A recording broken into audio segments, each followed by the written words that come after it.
Thank you to each and every one of you for being here tonight. We are very pleased to welcome all of you to the 2021 Month of Discovery kickoff event featuring UConn Squared Labs. Before we begin, we do have a few quick reminders. First off, Month of Discovery is a university-wide series of events, so make sure you check out our website to learn more about all of the events and activities we will be holding throughout the month of October. We are also debuting Discovery Quest this year, a platform to win prizes by participating in Month of Discovery affiliated events. Make sure you are registered to participate. By being here tonight, you've already earned 20 points. University of Connecticut's Month of Discovery programming is designed to connect you to the opportunities you seek in enrichment, research, innovation, and creativity at events designed to offer you the most impactful and informative experiences. By participating in the Month of Discovery, you will find out how you can enhance your college journey in a research opportunity, passion project, classes, at additional events, through a grant, with a professor, and more. Before we turn the time over to Squared Labs for the evening, I would like to take a moment to first introduce them. There will be time at the end of the event tonight for a Q&A, so if you have any questions, be sure to keep them in mind. Squared Labs is a group of undergraduate students at the University of Connecticut working to support research and bring the sciences and arts closer together. They are collaborators, programmers, designers, illustrators, photographers, journalists, and scientists who create and build tools, websites, identities, art, and more. In their own words, really the only thing we don't do is say no. Dan is the director at the Center for Open Resources, Research, Equipment, and the executive director of Strategic Analytics and Initiatives at UConn, and a force for good in physiology and neurobiology. His work at the university gives undergraduate students the opportunity to shine and showcase their ideas. Outside of academia, Dan has previously worked as a classical piano teacher and taekwondo instructor.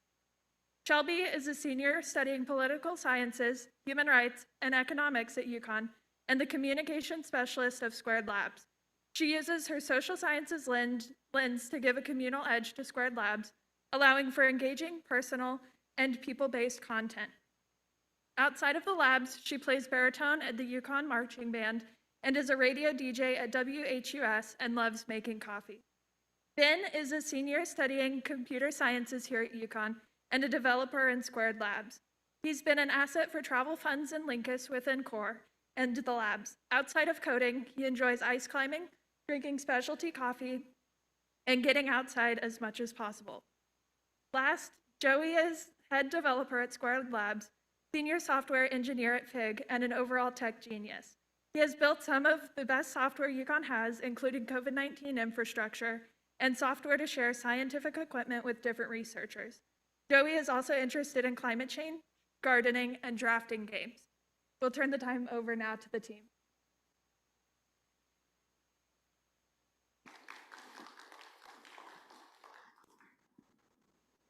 Thanks, Zoe, and thanks to the organizers for inviting us to come down and talk today.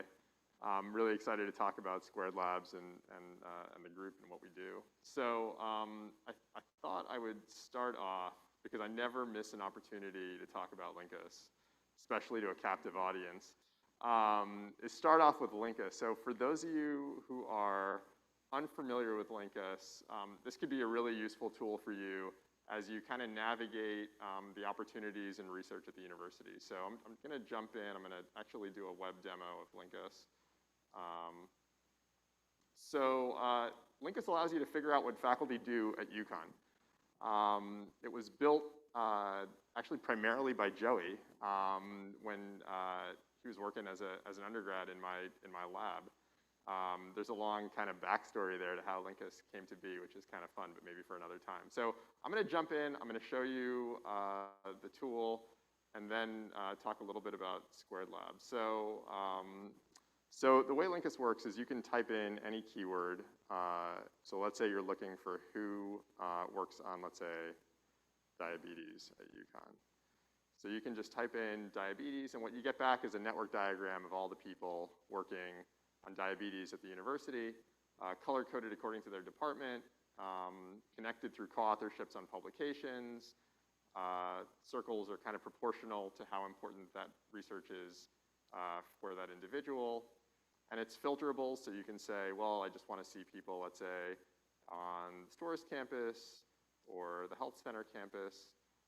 All the publications that go into building that network diagram are available kind of below the fold over here, and if you click on them, it'll actually link you out directly to the actual publication. And then on the side, you've got related keywords, so if you're interested in specifically who's working on diabetes outcomes or treatments, or diabetes and cardiovascular health, you can just hover and it'll show you that subgroup of people.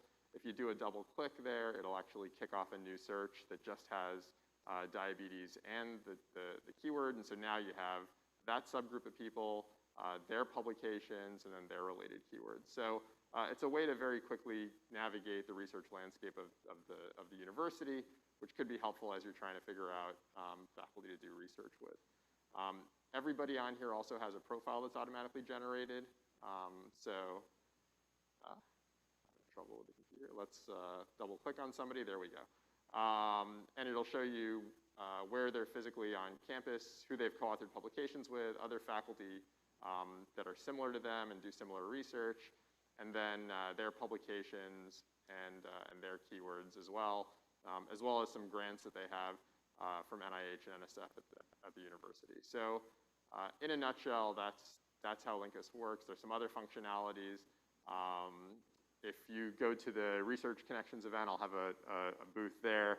And so, I can give you kind of more details at that event. But for now, I think I just wanted to show that. And what I want to highlight here is that, this tool was built exclusively with undergrads. Joey was kind of leading the group. There were a couple of other undergrads that were brought into the project after Joey as well. But these are the kinds of things that you can build. And really, Lincus is building Lincus is really what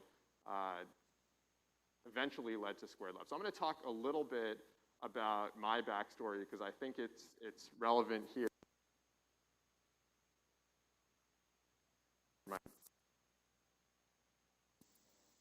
Cut out. Oh, there we go. I'm good again.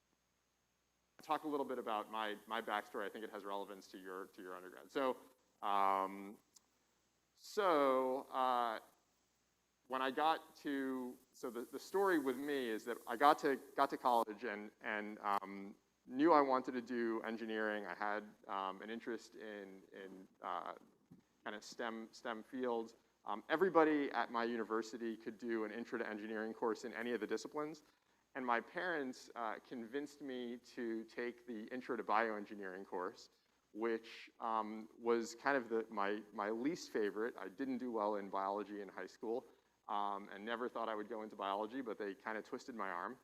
And ended up taking that course, and about halfway through the semester was completely mesmerized by the things that I was learning in the course, particularly how you could utilize viruses to change people's genome for gene therapy. And that kind of led me on this path of trying to, I really decided that I really needed to work on this. I needed to learn about viruses. Tried very hard to get into a lab.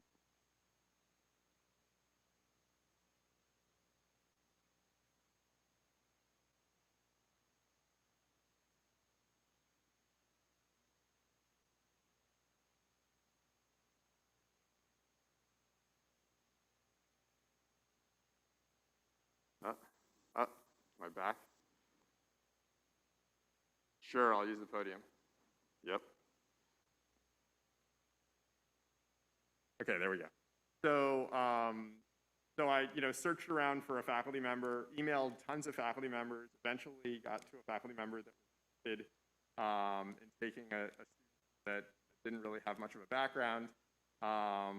And what ended up happening is that through 3 years of research in that undergraduate lab, I ended up with a first author publication, and even more than that, ended up working on a virus that ended up naming a complete viruses called the Boca viruses. And actually, I'm now in Wikipedia. Kind of amazing. So that was kind of a neat story, and just kind of to the impact that undergrads can have in their research experience or their undergrad experience. So, what I learned is that, it's a unique opportunity you're in to explore. keep your mind open. You never know where you're going to find your next inspiration. And then, don't sell yourself short as undergrads, right? Taken seriously, your work as an undergrad can really have substantial lasting impacts. So then, kind of moving along, I decided over the course of my undergrad, I wanted to go to grad school. And then I was, sort of in another situation where a course kind of changed my trajectory. Heard a faculty member speak about the idea of finding patterns in protein sequences, and decided that I really wanted to explore that and see if I could write software to extract out overrepresented patterns. Ended up writing software as a tool for biologists that culminated in this publication that happened in Nature Biotech back in 2005. That was an interesting experience. I had a disagreement with my doctoral advisor, and sort of questioned whether I was going to continue in academia or not. And so, what I learned sort of from that phase of my education was that sometimes you need to learn new skills to accomplish your goals. I wasn't a software developer. I kind of picked up what I needed to know. So don't be afraid to learn them, even if they seem daunting at first. And then personalities and people don't always get along, and that's okay. We're humans, and that's all right. And then because you can't see into the future, you never know when something that seems like a terrible thing is gonna actually be a blessing. And so stay optimistic, because that's happened numerous times in my life. I can speak to that. So I came to UConn in 2010. I set up a computational and experimental lab. I really wanted to close the loop between the computational work I was doing and the experimental work. And very quickly brought a lot of undergrads into my lab. I probably had the most undergrads in my department working in the lab. And we started building software for biologists. And so here's a publication that Joey is actually first author on. It was published in Nature Methods, a really, really high impact journal in our field. And again, kind of speaks to the impact that undergraduates can have. And so a little bit more about the backstory. I was in 2013 trying to get the university to purchase $1 million piece of equipment, a mass spec, and pitched the idea to the vice president for research. And he wrote back to me and said, Dan, could you tell me who on campus would utilize this piece of $1 million equipment if I were to make that $1 million investment? And I went back to my computer and I said, sure, let me figure out who does protein research at the university, and very quickly realized that that there was no such tool or way to figure that out easily, right? That I had to go through faculty web pages one at a time to figure it out. And so I wrote back to the vice president for research and I said, look, we have a bigger problem than not having this $1 million piece of equipment. I have no good way of figuring out who does what around here. And I said, can I just have a 15-minute meeting with you? Joey might remember these days. Went in there, had the meeting, and then he asked me if I could develop a solution to that. And so Joey, we came back to the lab and I said, like, for 3 months, we're going to build a tool for figuring out who does what at the university. And so that's how Lincus was born. That's the story behind it. We had 11 undergrads at the peak working in the lab at the same time, both on sort of the biology software, Lincus, and research in the lab. And then in 2015, the vice president for research, who got to know me kind of in building Lincus, asked me if I would direct the Biotech Bioservices Center, a center that managed core research facilities on campus. And this is, I just put up these two pictures over here. The top one is a picture of what the Biotech Bioservices Center website looked like in 2003, and the bottom one is what it looked like in 2015. So, not a lot changed over those 12 years, and so it was kind of time for a facelift. And so, I came in to kind of do that. So just very quickly, what I learned from this is that there's literally opportunities everywhere. Some of them are better than others. Learn to kind of recognize those opportunities and capitalize on them when they come along. I think that's something that's really, really important. And so what happened in 2015, then 2016, we kind of completely rebranded the Biotech Bioservices Center to become the Center for Open Research Resources and Equipment, or CORE for short. And I basically did what I knew how to do, which is find really talented undergrads and bring them together to build websites, right? So we built this CORE website. We built another website called the Innovation Portal, which kind of put together all the different innovation and entrepreneurial resources on campus. And then, it seemed, we had this group of like software developers together, and Joey and I started talking in 2017 about formalizing that student software development group to provide, a real world training experience for undergrads, to build software for the institution, to build all kinds of neat stuff like Squared Labs, like the Innovation Portal. And so we took a room that was being utilized pretty much for storage and turned it into this really nice software development space. And then beyond just software development, we realized that, why are we just limiting this to software developers? There's amazing, talented students in all disciplines at the university. And so we kind of went on this hiring spree where we started hiring really talented students across a variety of disciplines. And so we have software developers, designers, communication students. You're going to hear some of these stories today. But we built a presence, a website. We have that really, really nice room. We have photographers. We introduced in 2018, a scientific illustration service where we have students that can do cover art. So often the way it works in the sciences is that when you get your article accepted at a journal, the journal then makes a request of all the people that got their articles accepted to present some cover art that can be potentially used on the cover of the journal. And what typically faculty like myself do is we go into like PowerPoint, we put something really, really crappy together, and it never makes it onto the cover. But we have amazing students at the university, right, in the art department who can do beautiful artwork. And so we just kind of merge together the faculty that need the artwork and the students who can provide the artwork. And so here's an example of a watercolor that was done by an undergrad that made it on the cover of Molecular Cell, a really high impact journal. And it's just a win all around, right? So the student ends up with artwork that is international, has an international readership. The faculty member ends up with artwork that highlights their research on the cover. And so it's really good. So that's Squared Labs. That's the history of Squared Labs, my background in a nutshell. And from here on out, I will turn it over to the rest of the team. Thanks, Dan. So I was one of those wacky people that Dan hired. So hi, my name is Shelby. I'm a political science and human rights senior here at UConn. And I'm going to twist what you've seen about Squared Labs just a little bit. So I'll elaborate on this question. But when you see the work that Squared Labs has done so far, what words would you describe what we do? For me, I think software, I think tech, I think science, I think STEM. And these were all things I could never have imagined for myself being a social sciences humanities person. So I'm here to show that research is only sometimes beakers and lab coats. I think that really often when we think about research, you think about someone who leaning over a desk with a little dropper and different types of liquid, like in Flubber, like weird science movies. And for me, my experience is that it's often expanding the challenges that can be met at universities and inspiring more curiosity. So this is me. I came into UConn hoping to do public service.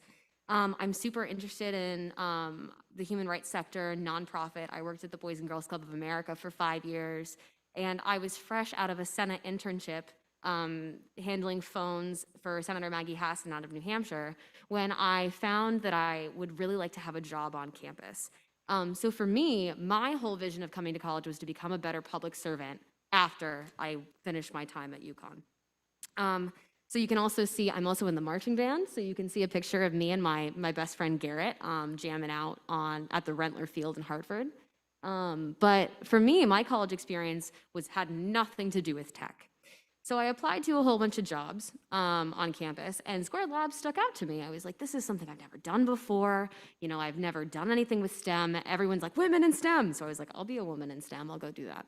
So I applied, and Dan asked me to come in for an interview. And at first, I don't think I ever told him this, but I thought I was in the wrong room. I was like, there's all like these desks that move around. Like I'm in this beautiful room. Like, what am I doing after having worked with kids for 5 years and being really focused on the social sciences?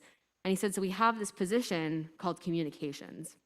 And at first I was a little skeptical because I know nothing about code. I know nothing about science. But this is kind of the makeup and breakup of Squared Labs. So we have our developers, designers, and communications. So developers are the people like Ben and Joey who build the applications, who build Lincus. We have our designers who are the graphic designers. They make art, they draw beautiful things, they make logos. And then you have your comms people, and that's me. And so I am responsible for connecting the non-English kind of code and explaining what needs to go to and from developers, what people are looking for, and serving as a liaison between what people in the university need and what needs to come out of Squared Labs. I also run our social media. We're on LinkedIn and Instagram. I'll peep that in a second. But I project manage and I host regular meetings. And recently, I've done everything in between for the labs. So our designers can't be here tonight, so to showcase some of their work now that we've seen some other work, the Center for Open Research Resources and Equipment is a facility. It's a group of facilities here at UConn that do different biology, neurobiology, physiology, different scientific work. And these logos that you see were made by a recent graduate of UConn. Her name is Michaela, and she spent months coming up with this beautiful design for the identities of each of the facilities. Another example of their work. These are some of the senior projects from the graphic designers at Squared Labs.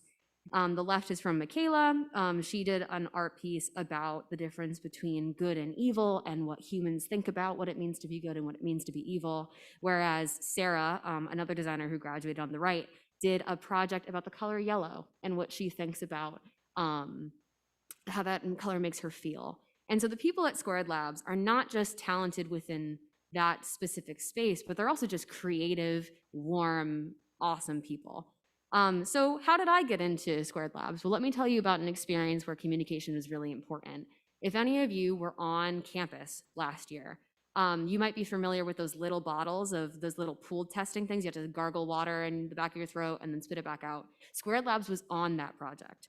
And I was responsible. Dan had called me asking if I would be able to help come up with some of the language and explaining what Squared Lab, like explaining what the university was doing. How are we keeping people safe from COVID?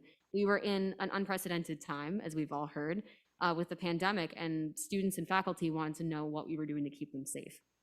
So when pool testing was released, I created this video. If you've seen this video along with the instructional, that was me. I filmed it in my apartment and I edited it, something I never expected to do with this job that I loved.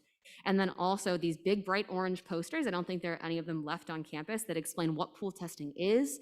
I wrote all the language on this, and then one of our designers, Michaela, found the orange. He was like, what color is the most striking? And he said, it was orange, green, and pink. So we had an orange, green, and pink poster. And then also there's a picture of me on the right in my apartment with the first poster I found. I was really excited. And this had a real impact on people, right? UConn was recognized by the White House for our efforts in COVID testing. So this project specifically was recognized on a national scale.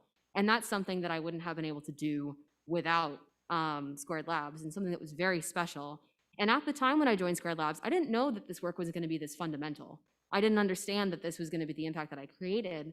But there was so much opportunity that that's where it led me.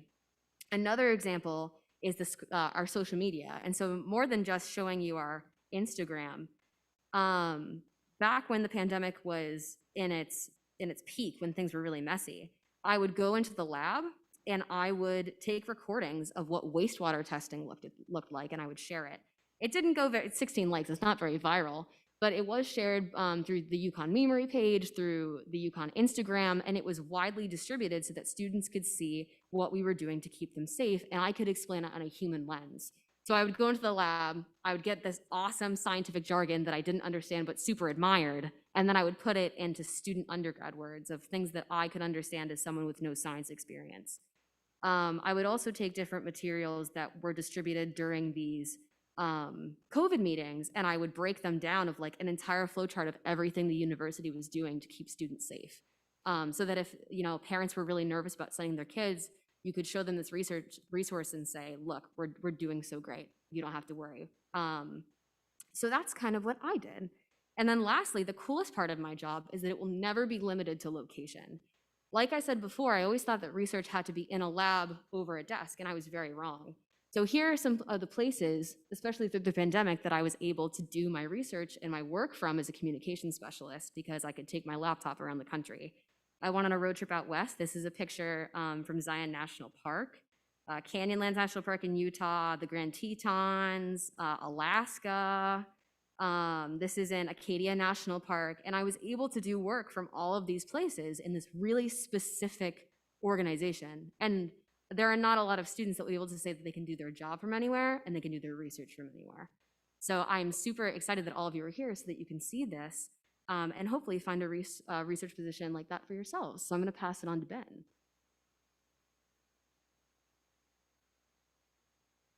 So my name is Ben. I'm a senior in the computer science department at UConn, and I've been a Squared Labs developer for about a year now.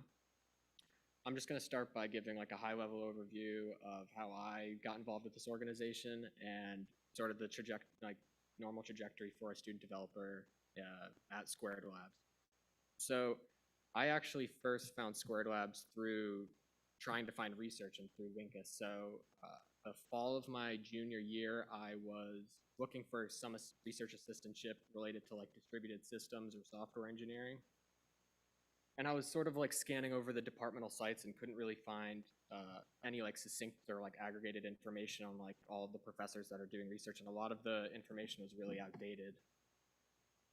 Until I found this random reference to Lincus on one of the School of Engineering pages, and I started to check it out and was really impressed actually by like the user-centric interface of it and just the general concept of it. I thought was pretty unique for like an internal system at a university, which is usually a bit more industrial looking maybe. And this was a lot more creative, and I was really intrigued by it. And so through that, I was able to find a research assistantship like immediately, which I ended up pursuing the following spring. But because of my interest in Lincus, I was very curious as to who built this and wanted to find out if I could get involved. So I scrolled down to the bottom and saw that it was built by an organization called Squared Labs, and reached out to Squared Labs and got in touch with Joey. And Dan and Joey were very responsive and got me into the interview process really quickly. And from there, I was on the team.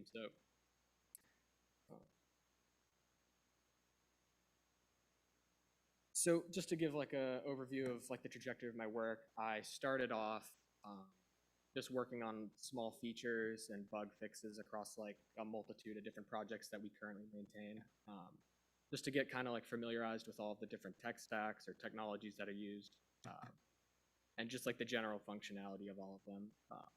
So I did that for a few months. These are a couple examples. This is Cider, which is essentially just like a facility management system that's offered as like an internal tool at the university to rent out laboratory spaces, research equipment. And this is Travel Funds. This was another application that I worked on for a while when I was new to the laboratory. This is another internal utility that allows faculty to submit proposals for travel funding. So after a while, getting acquainted with all of the different projects that we maintain at the labs, I was tasked with working on my own application, which, funny enough, ended up being a version of Lincus that was supposed to be externally facing. It's called Lincus External. And the idea of it was essentially to provide it's all of the core functionality of Lincus to people outside of the university that are curious about our research infrastructure and be able to still search by keyword for networks of interconnected faculty members. This is what the user interface looked like.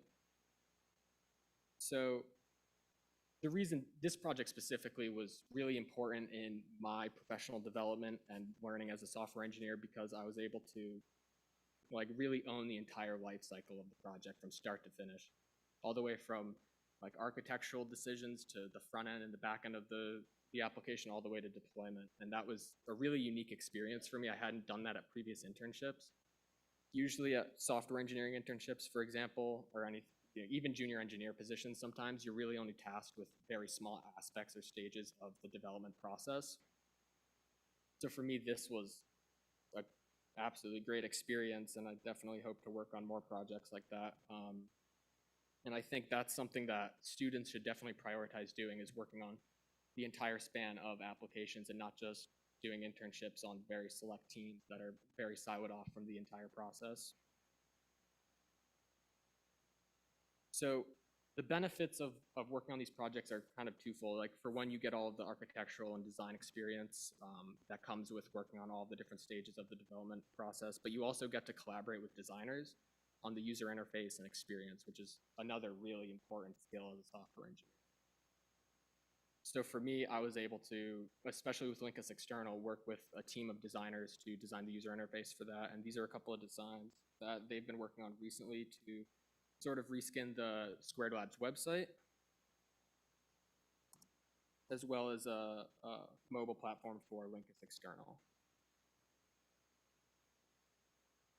So I think a couple of takeaways from this is essentially are, other than just working with designers and being able to sort of like communicate, the technological limitations of non-technical people's visions and being able to sort of have some kind of reinforcement loop between the two where you can iterate and kind of build a practical, feasible product.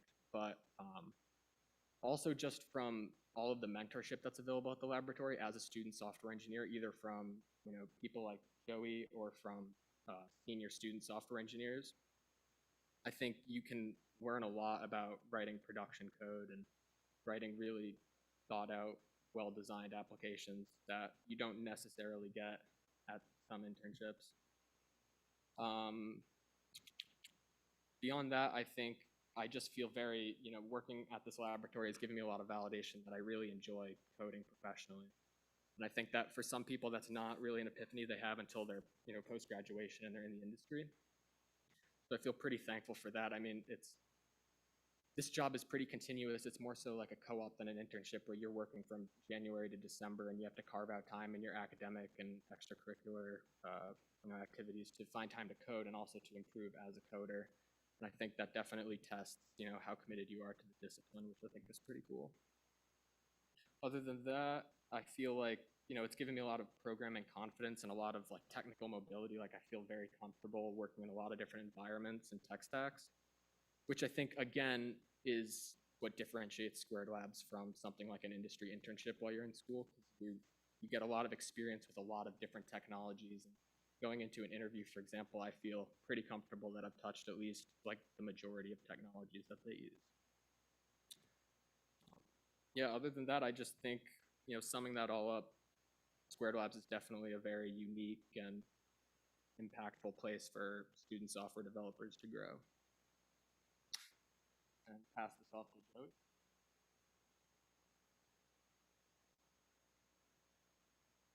Hey, so I'm Joey. A lot of my story has been covered by these. Great thing to work with smart people. They cover a lot of stuff for you. You don't have to do it all. So I started working with Dan back in 2012 and was with him in his research lab, and then was with him when Squared Labs started, and kind of been here ever since. Doing Squared Labs part-time, as well as running my own consultancy agency freelancing gig for the past 4 years or so. And that's been a big part of kind of what I'm going to kind of take more of a lens on is less the story of Squared Labs and kind of like what it prepared me to do. So I was able to, by myself, run a software consultancy agency for the last 4 years or so, just working on all kinds of things, contracting with some bigger companies, some startups, and owning a lot of stuff end-to-end. I think if there's kind of a thread through a lot of what you've heard from like everyone so far, it's doing things that are new to you, that you're uncomfortable with, that you haven't done before, and about really kind of owning stuff end-to-end and really like shipping and putting something out there in the world. And that's a big thing that Squared Labs prepared me to do.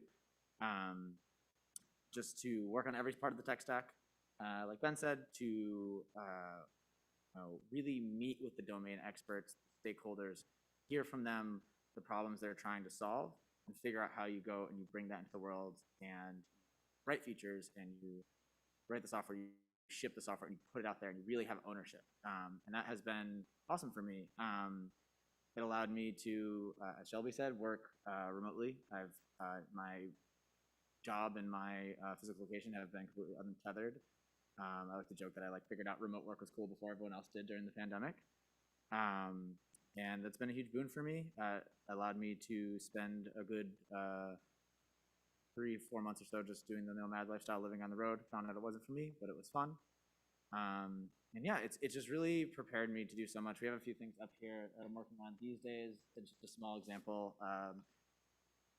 of kind of what this kind of work can prepare you for and what you can get out of undergrad. So Walter Picks is a fantasy football app that is iPhone app only, working on Android, coming soon. So last year, for a long time, a friend of mine came to me and said, hey, I know these two kids, they're fresh out of college, they want to start this fantasy football startup, and they need somebody who can make an app. I didn't know nothing about fantasy football. I mean, I knew it existed, that was it. And they knew everything about fantasy football and nothing about making apps. And we met, we talked about it, and decided to dive in. And in 3 months' time, we built an app. We got it on the App Store, and ever since then, we've been churning, we've been building. So we've got over 2,000 5-star reviews now, going up. And the point of that is not to be like, ooh, look at us, it's great. Is to say that like I was able to build that all of the software of the app like by myself because of the experience I got as an undergrad. And I don't want to, as a UConn computer science alma mater, like talk down on the education that much, but the skills I got from the work mattered so much more than that than my degree. The degree is important. It's like a really important foundation for what you're gonna do, but the real world experience of getting out there, of shipping an app, putting it in the world, users emailing you and saying, why isn't this working? And you have to go figure out why it's not working. You have to fix it, and figure out how to keep your servers up. All of that allowed me to go be a technical co-founder at a startup like Walter Picks and really kind of own something and put it out in the world from conception to finish. And a big part of that is the experience, not only of the code, but like Shelby was saying, the communication. A big challenge in, I think, probably any job, but especially I can tell you the software industry, if anyone wants to go into that, is that it's not just the coding, it's sitting down with smart people and hearing what they're saying, understanding what they want to do, the problems they have, really understanding the domain experts, and translating that into the thing you're building. And so countless hours in Dan's lab, hours with other smart researchers at UConn, and really spending that time, that communication element to understand like what users actually need. Because a lot of times users can tell you their problems, but they can't tell you the solutions. Your job is to hear their problems and figure out the solutions. So my experience here really helped with that. To kind of draw another example there, Fig is where I'm currently working as my full-time day job. I kind of moonlight for Squared Labs these days. We make apps for people with dietary restrictions, trying to find food that can work for them. What they do is not the most important thing in the context of Squared Labs. What is important is kind of, again, how Squared Labs prepared me for this job. I was telling them earlier, when I interviewed for Fig, we didn't talk about, I don't think they ever asked me where I went to school. Like once, I showed them the work I had done. I showed them, here, I built these things when I was a student. I built these things after I was a student. I built these things last year. And you know, again, it's not that that foundation of the education doesn't matter, but it's once you've built stuff on top of that foundation, then the details of, look, my GPA wasn't that great. Like no one cares at a certain point when you've got work to show for it. You've put it out there in the world. And so, you know, I think that's really a big message of what we're kind of talking about here is, you know, go to your classes, study, do the education, but also find that extra stuff, get involved, building something, putting something out into the world.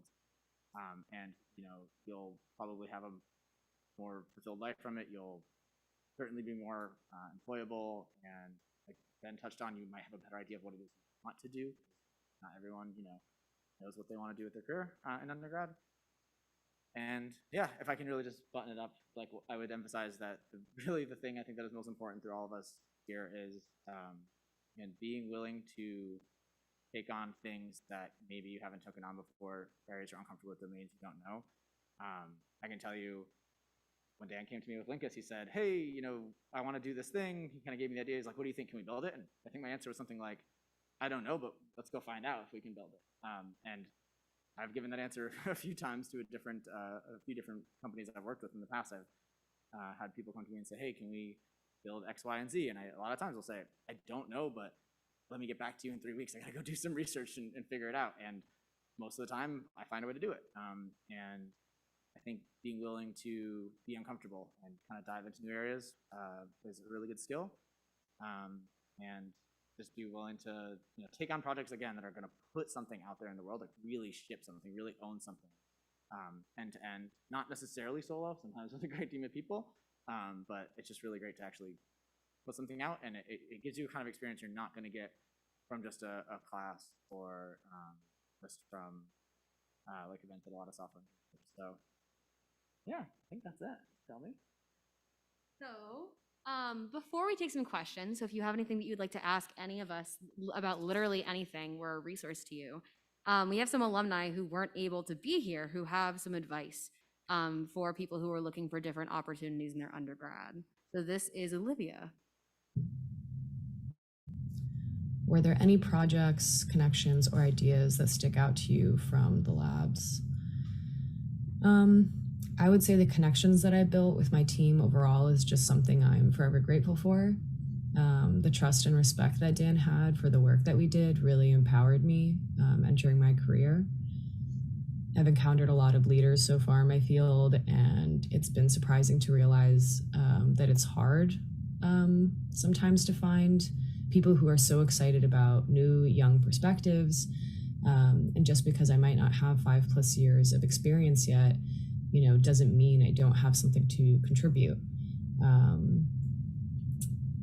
And, given the resources, I know I have the potential like any of us do.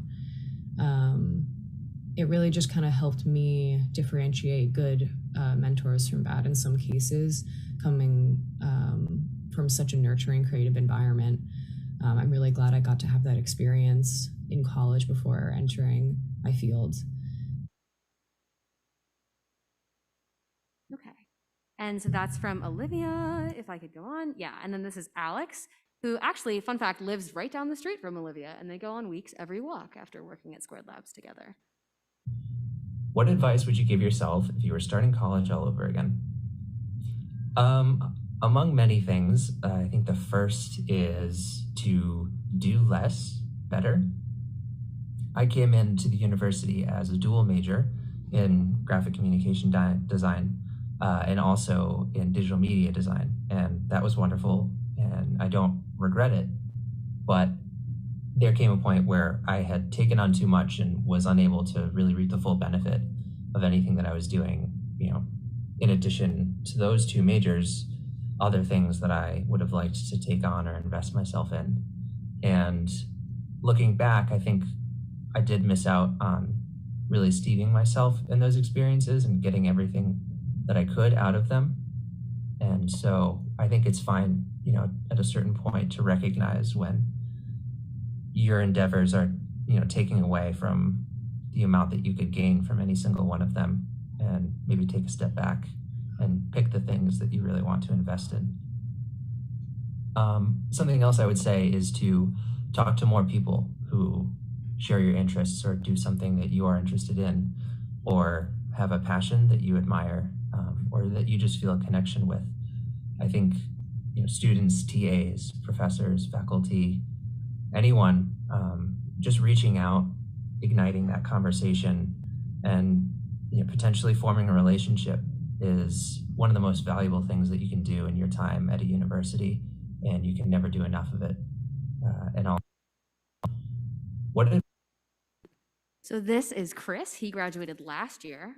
He is now working in Seattle. So he sent us this, in a difference of a time zone, but he had some thoughts about what he took away from Squared Labs. The question is that how has being in Square Lab changed my path? So being in Square Lab doesn't and hasn't changed my path, but it actually gave me assurance that the path I was on was right. Going into college, I wasn't sure, I was uncertain if computer science was the right major for me. Working for Square Labs actually gave me the reassurance that the path I was wrong, that the path I was on was right, and computer science was for me. This is Michaela, one of our graphic designers, and she had some thoughts about also the experience that she gained. Hi, my name is Michaela. I was a graphic designer at Squared Labs, and I graduated in 2021. So, firstly, what impact did working at Squared Labs have on me?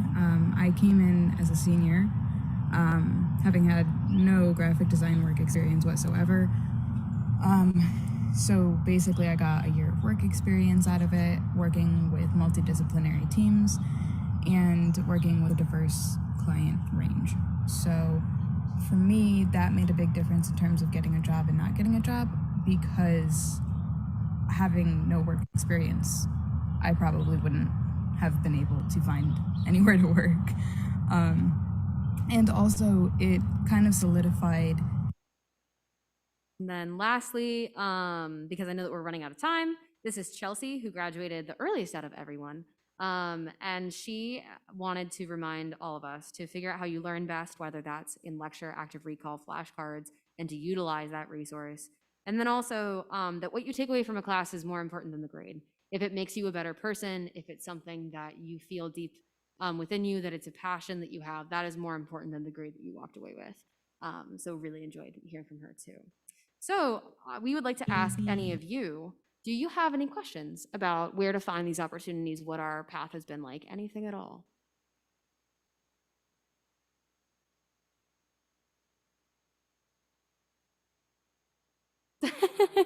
Thank you. One question that I did want to answer, which is, we talked a lot about us, but really I want to mention something about you guys. So where can you find places like this? Because before applying to on JobX, I had no idea that this lab existed.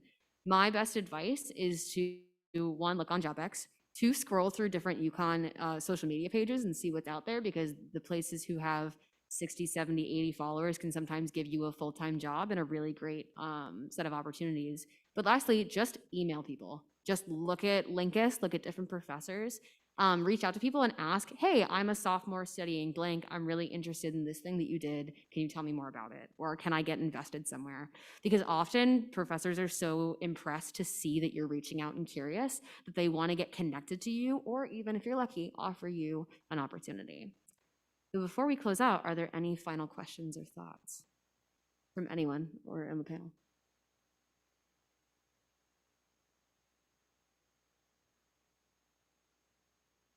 So the question was, for those in the live stream, how do you make the jump from experience to, or from being in the labs to monetize experience? I feel like Joey would be the best to answer this.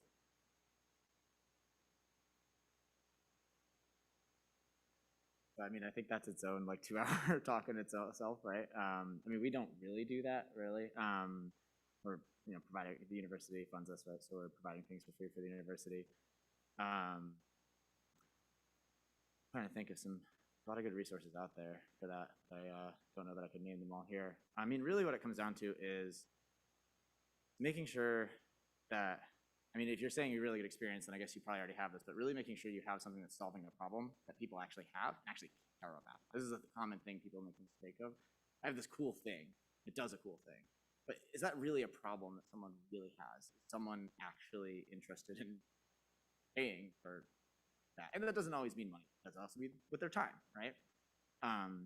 So a lot of the times that comes out to going and talking with your users, finding out. A big thing that I've heard a lot in the industry, just doing works on various startups, is, okay, a lot of people will say, oh yeah, that idea is cool. And they mean well, but that's not helpful. You go to them and say, so would you pay me for it? You say, give me some money for this. If you want to monetize, at the end of the day, you do have to be directed at a certain point. And you really don't ask, oh, would you use this? Would you like it? But say, hey, would you pay me $20? So, whatever that is. In terms of, that's kind of in terms of trying, if you have something worth doing. In terms of like actually making the jump and how to do it, I'm aware of two major routes to doing that. I mean, there's kind of the classic VC funding route, make a good pitch, show something that's good, get someone to believe in you and give you a whole bunch of money, go get a team and build a company. There's also the bootstrapping route, which I'm personally quite fond of. Like the company I mentioned, Walter Picks, is like that. We founded with very little money. And the idea is to try to get a product, get it out in the world, and get someone paying for it as quickly as possible, and then take that little bit of money and you use that to grow the business a little bit more, and then you sell it to more people, and you kind of spin and grow from there. So I could rant for hours on the actual intricacies of which frameworks you should use and how to structure your product teams, but I don't think that's necessarily what you want long form in this form. But would be happy to elaborate on that after, but I don't want to bore everyone here.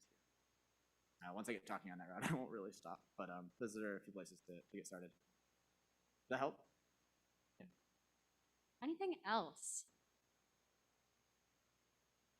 Awesome. Well, thank you all so much for joining us in person and through the live stream. If you have any questions for any of us, Squared Labs is also hiring. So if you're interested in any of our opportunities, you can come talk to any of us and we'll be happy to chat with you about what you're up to and what we're up to. You can follow us on Instagram and LinkedIn.